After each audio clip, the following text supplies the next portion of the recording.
आज हम लोग क्लास 10 के समांतर श्रेणी को पढ़ेंगे, जिसमें सबसे पहले एपी लिखा जाता है। तो एपी हो गया ए प्लस डी, ए प्लस टू डी, ए प्लस थ्री डी, इस तरह चलते जाएगा।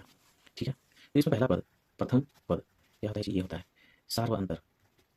अंतर इसको हम लोग डी से डिनोट करते हैं, डी से नाम होता है। और सार्व अंतर हम लोग कैसे निकालेंगे? दूसरे पद में पहले पद को घटा देंगे, या फिर तीसरे पद में दूसरे पद को घटा देंगे, या ए थ्री में ए टू घटा देंगे, या ए फोर में ए थ्री घटा देंगे। इस तरह चलते जाएगा, तो मेरा सार्व अंतर निकल जाएगा। एपी का एनवां पद ज्ञात करना है। अगर एपी का एनवां पद ज्ञात करना है तो इसके लिए हमें एक सूत्र को देखना होगा।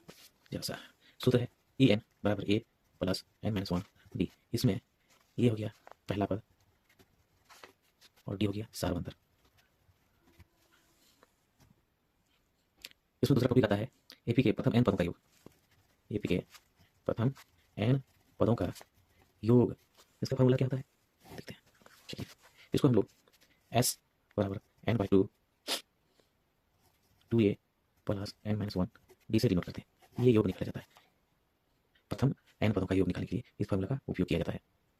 और तीसरा आता है इसमें कि यदि एक परिमित एपी का अंतिम पद, कोई एपी का अंतिम पद रहता है, अंतिम पद मान लेते हैं एल है, तो इस एपी के सभी पदों का योग कैसे निकालेंगे? इसके लिए इसमें भी एस बराबर एन बाई टू होता है। जितने पद है एन है, संख्या है, उस संख्या में हम लोग संख्या को आधा करेंगे और पहली पद में और अंतिम पद को जोड़ देंगे। इन दोनों का गुना करके निकालेंगे। ये हो गया। इस तरह से तीसरा वाला हम लोग निकाल सकते हैं। चलिए दोस्तों, आप लोग इतना दूर आ ही गए तो मेरे चैनल को नंबर एनआर को सब्सक्राइब लाइक जरूर करें। चलिए, समय को न लेते हुए हम लोग समांतर श्रेणी को आगे बढ़ाते हैं। उनमें से क्वेश्चन दिया गया है कि निम्नलिखित में कौन एपी नहीं है। इसको निकालने का इसमें A B C D 4 question दिया है, पता करने की कौन एपी नहीं है। देखते हैं। चलिए देखो, सबसे पहला वाला में सोल्यूशन में देखते हैं तो 2 4 6 8 है। इसका सार अंतर क्या होगा जी? 2 होगा, 2 होगा, 2 होगा। सभी में सार अंतर क्या है? 2 है। तो ये क्या है? एपी है। पहला एपी में है। चलिए दूसरा देखते हैं। बी नंबर में क्या बोल रहा है कि 1 9 17 25, क्या ये एपी में है? देखते हैं। अंतर 8 का है, इसमें भी अंतर 8 का है, इसमें भी अंतर 8 का है, यानी डी बराबर क्या है जी? 8 है। तो ये भी क्या है? एपी में है। चलिए ये भी। तीसरा क्वेश्चन यानी सी नंबर -10 है, -6 है, और -2 है, और 2 है। देखते हैं इसका, देखते हैं क्या है जी? घटाते हैं तो 4 का अंतर है, इसमें भी 4 का है, इसमें भी 4 का है। तो ये भी क्या है जी? एपी में है, क्योंकि डी बराबर 4 है। चलिए चौथा बच गया। चौथा सवाल 1 4 9 16 और 25 है। क्या देखते हैं इसका अंतर कितना है जी? 3। इसका अंतर कितना है? 9 में 4 घटाएंगे 5। ये दोनों सेम नहीं है। D1 not equal to D2, इसलिए कह सकते हैं कि D1 D2 बराबर नहीं है, तो ये एपी में नहीं है। चलिए मेरा आंसर क्या होगा जी? D number. दूसरा क्वेश्चन है कि दिया है 1 4 7 और 10 एक समांतर श्रेणी है के 28वां पद का मान ज्ञात करना है। इसको निकालने के लिए पहले निकालेंगे ये बराबर क्या दिया है जी? 1। ये बराबर 1 दिया है। डी बराबर क्या है? 4 - 1 यानी 3। सार अंतर क्या है जी? 3 है। तो 28वां पद निकालना है। तो ए एन बराबर A plus N minus 1 D, ये फॉर्मूला लगाएंगे। तो ए कितना है जी? 28वां, ए 28, 28 लेकिन पहला 1 है और एन का मान 28 है -1, और डी का मान कितना है? 3 है। देखते हैं। ये 28 बराबर 1 प्लस 27 दिया, 81 होगा। 1 प्लस 81 बराबर कितना होगा जी? 82, यानी 28वां पद क्या होगा? 82 होगा। चलिए तीसरा क्वेश्चन में पहुँचते हैं। एपी का पहला पद 21 और सार अंतर 5 हो तो 18वें पद ज्ञात कीजिए। चलिए इसमें भी सेम फॉर्मूला लगाएंगे। ए एन बराबर A plus N minus 1 d. इसमें ए 18 पूछा है, तो ये हो गया, दिया है 21 है, एन का मान 18 - 1 और डी का मान 5 है। चलिए हम लोग लिखते हैं 21 प्लस 17 गुना 5 हो गया क्या जी? 21 प्लस 17 25, 85, 85 जोड़ेंगे तो 6 8 प्लस 106, यानी कह सकते हैं एपी का पहला पद 21 है और सार अंतर 5 है, तो 18वें पद ज्ञात करने वाला 18वां पद क्या होगा जी? 106 होगा। चलिए हम आगे चलते हैं। चौथा क्वेश्चन बोल रहा है कि एपी 11 8 5 2 का एक पद -150 है, क्यों? देखते हैं। इसमें ए एन बराबर A plus N minus 1 B का फॉर्मूला लगाएंगे। चलिए मान लेते हैं अंतिम पद क्या है जी? -150 है। हमें एन निकालना है। इसमें पहला है 11 एन माइनस 1, डी का मान 8 में 11 घटाएंगे क्या होगा जी? 3 होगा। देखते हैं।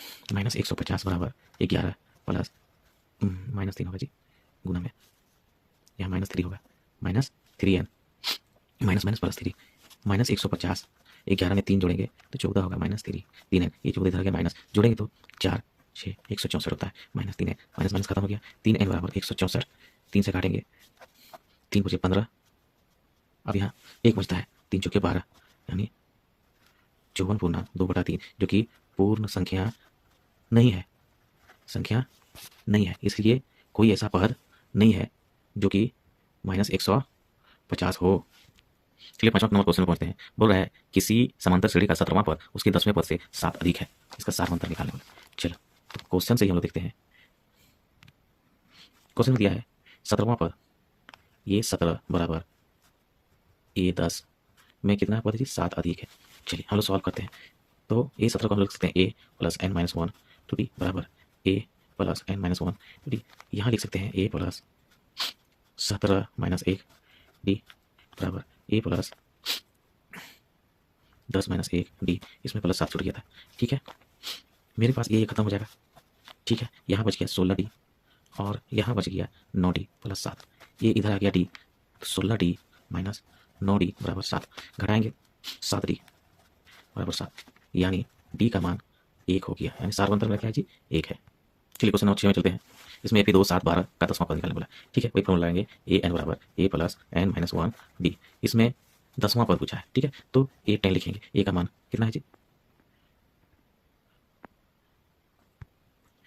ये भी कह दिया है 2 7 12 का 10वां पद। इसमें पहला संख्या क्या है? 2 है।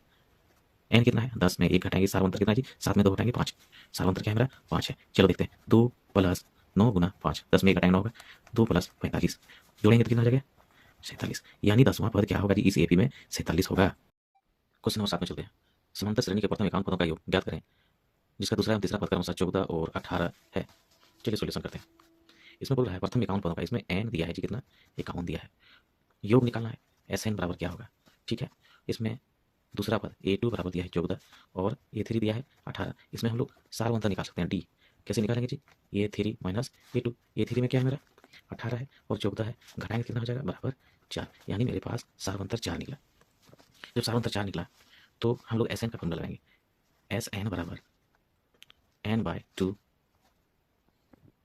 2a plus n minus 1 d होता है।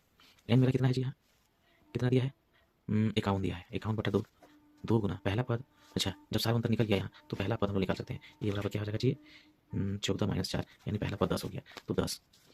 एन कितना है? 51 माइनस 1, डी मेरा कितना है? 4। चलिए 51/2 20 हो गया, यहाँ गुना का चिन्ह यहाँ प्लस हो जाएगा, छूट गया था, सॉरी, प्लस लिखेंगे। यहाँ 51 में 1 गया 50, 50 गुना 4, ठीक है।